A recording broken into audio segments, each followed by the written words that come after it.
Hello guys, Croft is here. Prometheus and Alien Covenant create two questions that we've all tried to answer for more than a decade.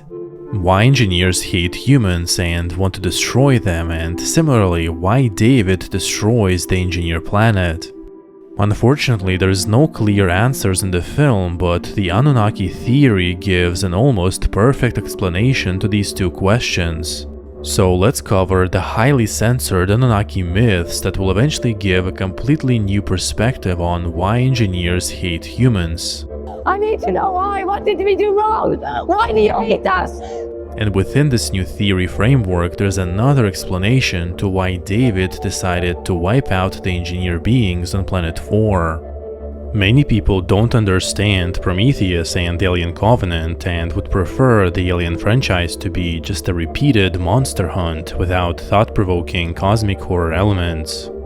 So thank you to all my viewers, and especially regular viewers who always show up for my theory videos.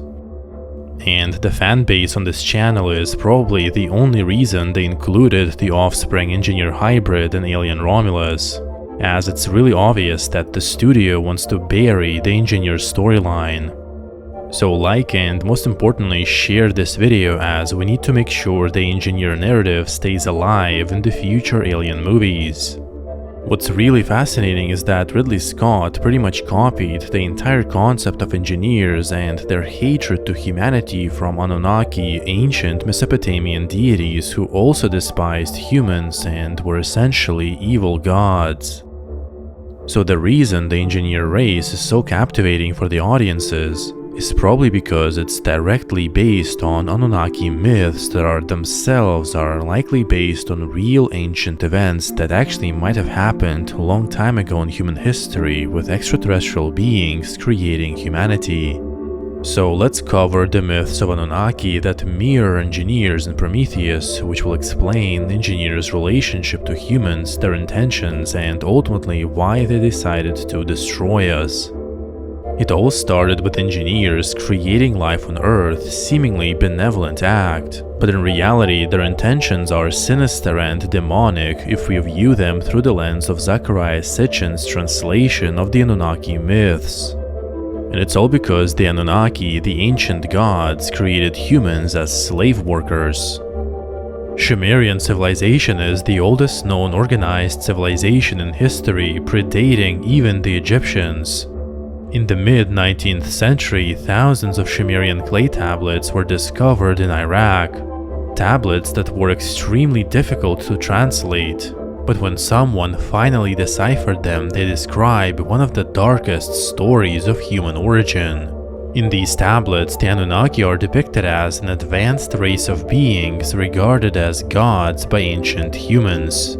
In Zecharia Sitchin's interpretation, the Anunnaki were actually extraterrestrials from a rogue planet on the outskirts of the solar system called Nibiru, which followed a staggering 12,000-year orbital path around the Sun. And on a side note, there is some evidence that the outer region of the solar system contains another planet. But this planet 9 is 20 times further from the Sun than Neptune, so it's nearly impossible to detect it. According to Sitchin, gold was especially important to the Anunnaki. He translated that they needed gold to repair their planet's atmosphere that degraded due to pollution and the overuse of technology. Gold actually has many unique conductive and reflective properties that could theoretically protect a distant planet from solar radiation. So the Anunnaki traveled across the solar system in search of gold. And around 450,000 years ago they arrived on Earth and began mining the metal themselves.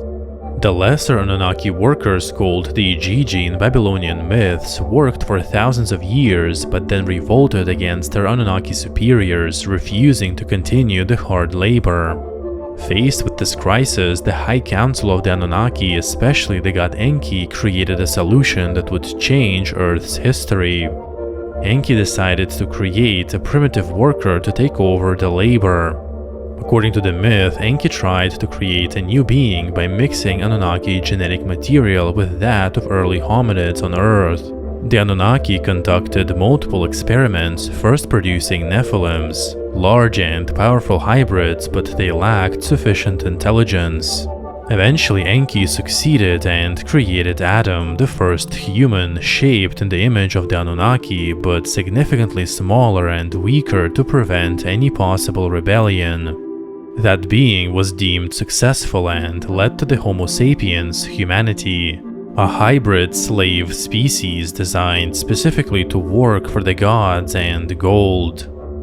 The Anunnaki even hardwired a desire for gold into human DNA, which, if we believe these Sumerian tablets, could explain humans' enduring fascination with gold for the entirety of human history.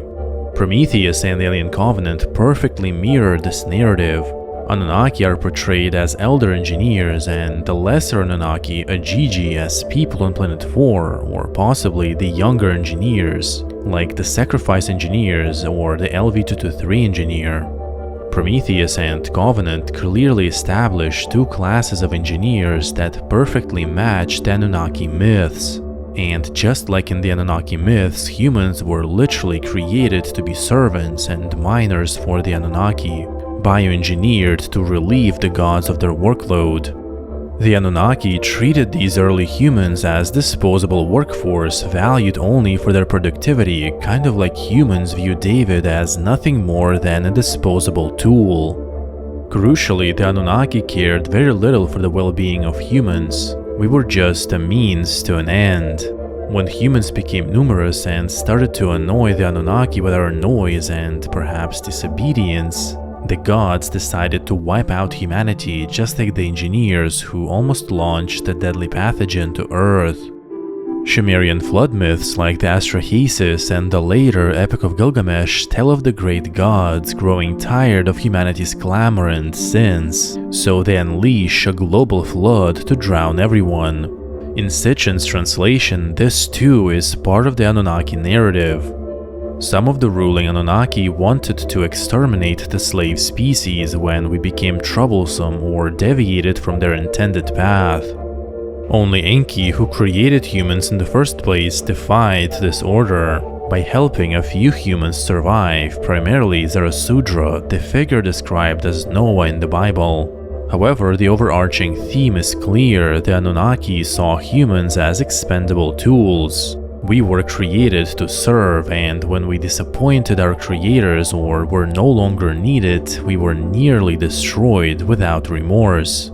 It's probably the darkest story of human origin, but that's why it fits so perfectly in the cosmic horror masterpiece that is Prometheus. In the Anunnaki myths, our makers were distant, utilitarian masters, not loving parents. Perhaps the reason these myths resonate so much is because parts or the entire story could be based on actual historical events, but that's probably a topic for another video. With this Anunnaki mythology in mind, it becomes obvious that Ridley Scott completely based the engineers in Prometheus and Alien Covenant on the Anunnaki narrative. The engineers too are presented as ancient extraterrestrial beings who seeded life on Earth. In the opening scene of Prometheus, a group of elders leads a lone, pale humanoid, an engineer, to sacrifice. He consumes a mysterious black liquid that disintegrates his body and spreads its DNA into Earth's waters, jump-starting the evolutionary process that eventually leads to humans. Ancient cave paintings and star maps imply that early human cultures encountered these beings and recorded their visits, just as Sumerians recorded encounters with the Anunnaki. When the Prometheus crew awakens an engineer, he instantly attacks, decapitates the android, kills the team, and attempts to launch a ship carrying biological weapons towards Earth. Humans discover that the engineers designed the Black Goo as a genocidal tool aimed at wiping out humanity. The film leaves their motives unclear, but in interviews Ridley Scott has said that the engineers periodically inspect their creations and destroy them if they are flawed.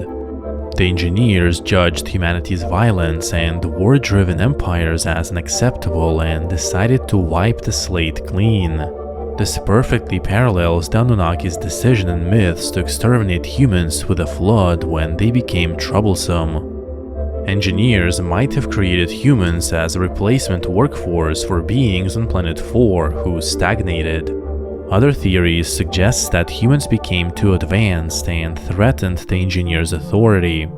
On top of that, in the early scripts, Jesus was the engineers' emissary, and its crucifixion was the trigger that finally prompted engineers to launch the deadly ship 2000 years ago. But regardless of the reason, the engineers ultimately see humanity as expendable. Just as the Anunnaki showed no remorse in flooding their human servants, the engineers show absolutely no empathy when planning humanity's destruction, because to them, we are just tools, just like David is a tool for us. And that leads us to a new theory on why David destroyed the engineer beings on Planet 4 that were likely lower engineers, just like Igigi were lower Anunnaki. When I first saw Prometheus, I was surprised and disappointed that engineers hated humans. But this twist was foreshadowed way earlier in how humans treat David. Which leads us to the scene where the android talks with Charlie Holloway, who openly mocks and insults him and says that humans created David just because we could. But this cruelty isn't really hatred, it's complete indifference. Even Peter Weyland, David's father, basically treated David as an advanced tea maker. In the same way, Holloway doesn't even see David as a person who might be offended by that answer. He's just a very expensive tool. And that's the key insight. Humans don't really hate David, it's actually far worse. They view him with utter unthinkable disregard. He's just a talking thing to them. And that's exactly how engineers view humans. They were probably growing humanity for some dark purpose until we weren't useful anymore. Once the project became inconvenient or disappointing, they just wiped the slate clean like a lab plate. So in a sense, human gods are evil precisely because humans themselves are evil gods, and that's the twisted dark loop. Our cruelty to David and other synthetics retroactively explains why engineers would find us disgusting. They're just doing to us what we do to David. And this dialogue between David and Charlie is actually one of the most important scenes in Prometheus because it quietly explains both sides of the creator-creation chain. Holloway's answer plants the seed of David's resentment. If humans created him for such a hollow reason, what happens when Weyland asks the same question of his own makers, the engineers? Even the joke that the engineer attacked humans because they didn't bring him coffee after awakening perfectly illustrates this dynamic. Weyland basically treats David like a fancy tea dispenser. So in the same way, the engineer probably expected humans to bring him some kind of a black goo coffee. But all jokes aside, by the time we get to Alien Covenant, David has had years alone with the engineered technology, their city and their archives. Also in the prologue, the crossing, and in Scott's interviews, it's made explicit that David has come to despise both species. Ridley Scott flat out says that he hates them, he has no respect for engineers and no respect for human beings. And then in David's own words, he has simply learned the engineer ways and pushed it to its logical conclusion. I learned of their ways. The engineers created and then tried to exterminate humanity. Then humans created and casually degraded him. So David turns this entire dynamic upside down and uses their own methods back on them. He drops the black goo on the engineer's city and erases them. So within the Anunnaki theory framework, David becomes the slave who actually completes the rebellion that humans never pulled off in those myths. In Sitchin's interpretation, humanity never truly overthrows the Anunnaki. We remain the abused slave species and were nearly completely annihilated in the Great Flood. In Prometheus, humans do not destroy the engineers either. The space jockeys effectively sabotage themselves with their bioweapons. For that reason, David is the only being in this chain who successfully flips the hierarchy. In his case, creation destroys creator, and that's what makes David such a compelling villain. He doesn't just repeat the cycle, he mutates it. So when David wipes out the engineers, this isn't random cruelty, It's the final expression of everything he learned from Holloway's throwaway line. If creators make life because we could, David will unmake life for the same reason. In a sense, he has mastered the Eningeer way, turned it against them, and in doing so becomes the purest embodiment of the franchise's nightmare, a creation that understood the cruelty of its gods and decided to surpass it. So in conclusion, why the Eningeers hate humanity? Well, because we are a failed tool. Through the lens of the Anunnaki myths, the Eningeers' hatred becomes clear. Humans were their creation, but not their priority. When humanity grew violent, rebellious, and just not useful, the Eningeers, like the Anunnaki, deemed us a failed experiment, a disposable tool that stopped working, ready to be shredded. If humans were designed for a specific role, like obedient workers, worshippers, biotest subjects, then our curiosity, autonomy, and violence look like errors, not features. So in a sense, Eningeers do not hate humans in an emotional sense, they just decommission. Another subtle reason the Eningeers wanted to destroy us is because we mirror their worst traits. In the Eningeers' eyes, humans inherited the worst elements of their creators: ambition, violence, and the desire to play God, best exemplified in Wayland. We are gods. And for this, humanity deserves eradication, as Eningeers might try to expunge violence from the beings they create. But on a deeper level, the story forces us to confront our own behavior. Just as Eningeers mistreat humanity, we mistreat our own creations. Even in the real world, more and more people are expressing hatred towards AI that might become a sentient superintelligence in a few years. So Eningeers perfectly exemplify that creators, whether gods, humans, or androids, often lack compassion for those they make. David perfectly learns that behavior and decides to flip the pyramid completely upside down, so in a sense, he's the only slave who successfully overthrows his masters. So ultimately, the Eningeers' hatred is far from random. It follows a mythic pattern stretching from ancient Sumerian gods to modern science fiction. A pattern where creators grow disappointed, creations grow rebellious, and the bond between them collapses into destruction. The Eningeers are then the cinematic descendants of the Anunnaki, creators who bring life, judge it, and destroy it when it falls short. In a weird way, the idea of Eningeers hating humanity was both surprising but also extremely captivating.